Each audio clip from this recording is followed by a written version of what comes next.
En plus de nous apprendre un nouveau terme, Joël nous fait découvrir la lomographie et l'artiste Clems.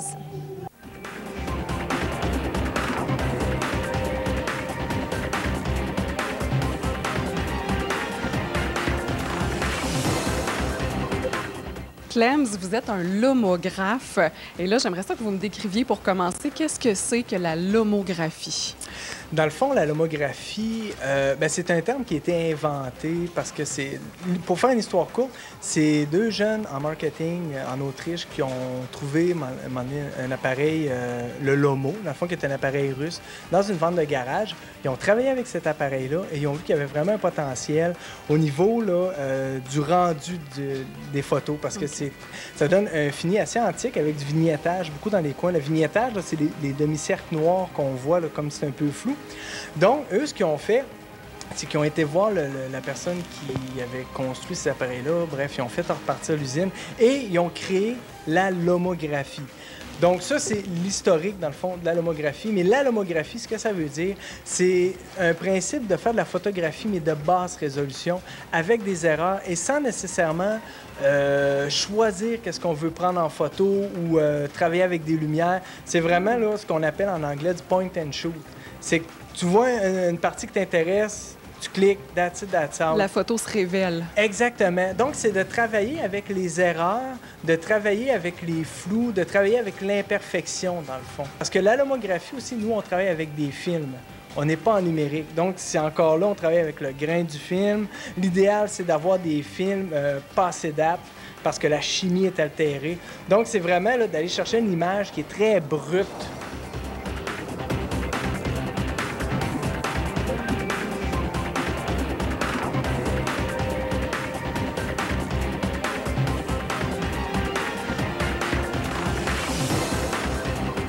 Dans ce concept-là, dans le fond, d'image brute, c'est justement, moi, ce qui m'a amené à travailler avec les bâtiments oubliés, les endroits désaffectés et beaucoup l'univers industriel. Oui. Et là, on est en plein cœur d'une usine désaffectée et cette usine-là a été un point déterminant dans votre carrière parce que c'est ici que l'inspiration est arrivée. Oui. Moi, j'ai travaillé beaucoup ici. Quand j'ai commencé à faire de la lomographie, c'est sûr, j'en avais fait dans mon coin, mais c'est vraiment ici que j'ai commencé là, à développer, dans le fond, là, un attachement, si on veut, envers ce bâtiment-là, envers les lieux industriels. Puis ce qui m'attirait, c'est que le lieu, bon, il est laissé à l'abandon. Et le rendu de la lomographie, qui est une image déjà vieillotte, les deux ensemble, tu avais vraiment l'impression d'être en Europe de l'Est. Donc, c'est très intéressant. Et aussi, ce que j'aime de ces lieux-là, c'est surtout que je me dis, il y a déjà eu une vie ici. Ça c'est le point tournant. La lomographie, c'est l'outil, mais l'ambiance derrière tout ça que j'essaie d'aller chercher, c'est la vie qu'il y a eu. Parce qu'ici, probablement que ça a roulé là, sur 3 chiffres. Il y avait une vie sociale, il y avait des ouvriers qui rentraient, qui s'étaient développé un réseau. Et là, aujourd'hui, tu es sur place, il n'y a plus rien. Tout est laissé à l'abandon. C'est ça, c'est le silence. Il n'y a plus la cloche du punch là, qui dit, bon, on va dîner ou tout ça. Il n'y a plus rien, mais il y a encore une âme, il y a une énergie. Et avec la lomographie, c'est ça que j'essaye d'aller chercher, l'ambiance. Moi, ici, en plus de faire la lomo, souvent, je trouve un paquet de cochonneries que j'amène chez nous, aux grandes dames de ma blonde, qui dit c'est assez. Mais à partir de ces trucs-là que je trouve à terre, je crée.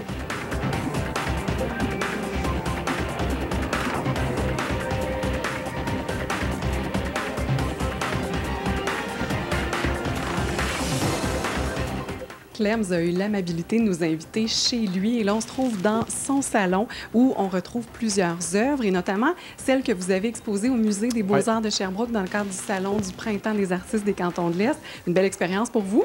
Très belle expérience parce que moi, c'était ma 2e exposition.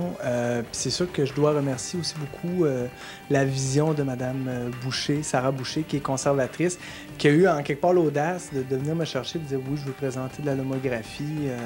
Moi, ça m'a vraiment touché. Puis c'était une belle porte d'ouverte aussi pour un artiste comme moi là, qui débute dans le domaine. Là. Au niveau de la visibilité, je ne peux pas demander mieux. Oui, c'est vrai. Là, ça, c'est une des œuvres que vous avez présentées, qui est une lomographie. Pouvez-vous nous parler de cette œuvre-là? Celle-là, dans le fond, ce que j'ai fait, c'est sûr qu'on retrouve encore là beaucoup mon approche industrielle, tu sais, les wagons de train. Ça, j'en ai beaucoup dans mes séries, là, des chemins de fer, tout ça. Celle-là, je l'avais pris en attendant, justement, je m'en allais travailler. J'attendais que le train passe. Puis, quand je disais la spontanéité de la lomographie, c'est carrément ça. J'avais mon appareil, j'ai dit, tiens, je vais essayer de voir qu'est-ce que ça donne. Et quand que le résultat s'est présenté, bien, c'est ça, je trouve ça vraiment beau parce qu'on voit la longueur du train qui sort un peu de l'ordinaire dans le sens qu'il est très long, mais il y a tout un repère qui trompe l'œil parce que l'arbre ne bouge pas. Le train bouge, mais l'arbre ne bouge pas. Donc, il y a vraiment un côté séquentiel intéressant.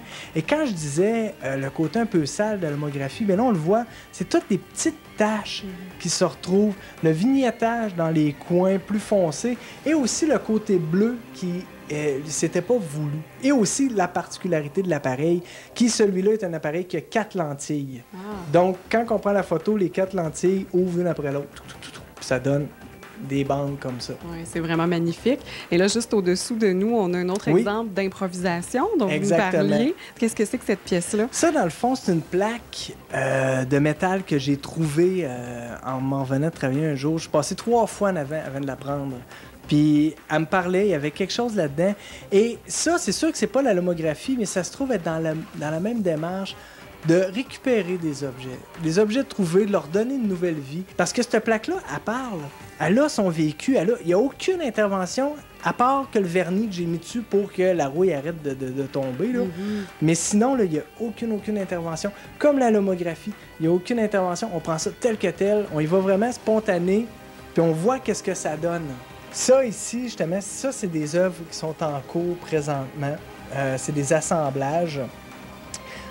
C'est encore là, comme la plaque de métal tout à l'heure, ce bloc de bois-là, dans le fond, c'est un ancien rack à couteau. Puis, à un moment donné, la forme m'a interpellé, il y a eu quelque chose. Et j'ai décidé de voir qu'est-ce que je pouvais faire avec, puis travailler. J'adore, justement, ramasser ces vieux objets-là, puis voir qu'est-ce que je peux faire avec. Comme ces 2 plaques-là, ça, c'était trouvé à Rimouski, sur le bord de la plage. Ça fait longtemps que je les ai, eux autres, là, puis je me dis, il y a de quoi, tu sais, je vais faire quelque chose avec, puis tu vois, là, je suis en train de travailler dessus en même temps que je travaille là-dessus. Donc ça, c'est vraiment le côté, là, on décroche, puis je fais pas de série, il n'y a pas de démarche, ou il n'y a pas de concept vraiment en arrière de ça, c'est vraiment une œuvre pour une œuvre.